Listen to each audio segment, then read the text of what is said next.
श्रीराम समर्थ. प्रस्तुत आहेत श्री ब्रह्मचैतन्य महाराज गोंदवलेकर यांची प्रवचने. सादर करती कुमारी केतकी नितीन गोऱ्हे. प्रवचन क्रमांक 77. काळजी आपल्याला भगवंतापासून दूर करते. सत्वगुणात भगवंत असतो, तेव्हा त्या मार्गाने आपण जावे. भगवंत आपल्यात यायला सर्व कर्मे चांगल्या प्रकारे केली तरी ती भगवंतार्पण बुद्धीने करावी. व्यवहार सोडू नये, प्रयत्नही कसून करावा, परंतु त्याबरोबर मन भगवंताकडे कसे लागेल इकडे लक्ष द्यावे. आपण प्रपंचाची जितकी काळजी घेतो तितकी जरी देवाची घेतली तरी खूप होईल.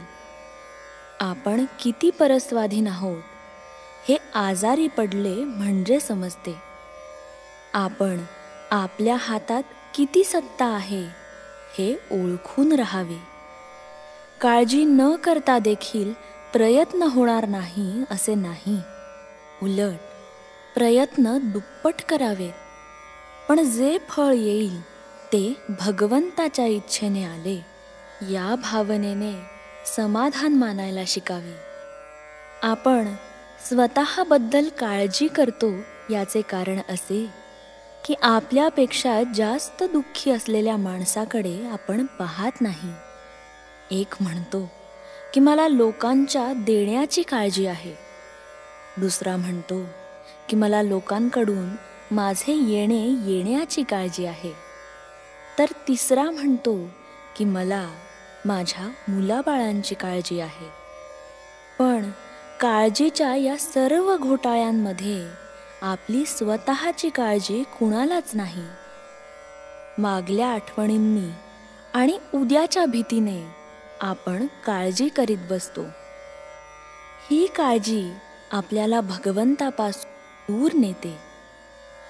उद्याच्या काळजीने आजची भाकरी आपल्याला गोड लागत नाही.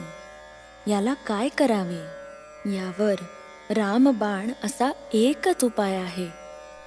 तो म्हणजे आजपासून काळजी करण्याचे अजिबात सोडून देऊन तेवढा वेळ भगवंताच्या नामस्मरणात घालविणे. एका माणसाने माझ्यापाशी तक्रार केली की काय करावे, हा माझा मुलगा कशाचीच काळजी करत नाही, नुसता हसत खेळत दिवस घालवतो, पुढे याचे कसे व्हायचे.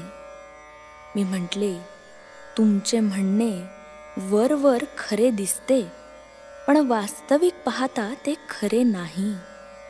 तुम्ही आजपर्यंत इतकी काळजी करून काय मिळवले?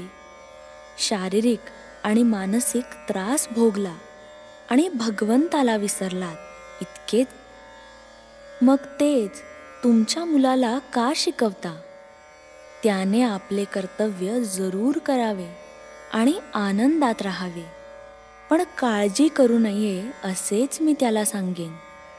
तुम्ही प्रपंचाची काळजी करता तोपर्यंत देवाची सेवा करता असे कसे म्हणावे?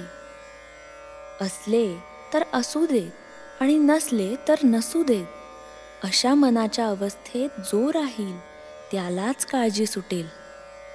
ज्याने भगवंत आपलासा करून घेतला त्याला काळजी नाही. श्रीराम समर्थ.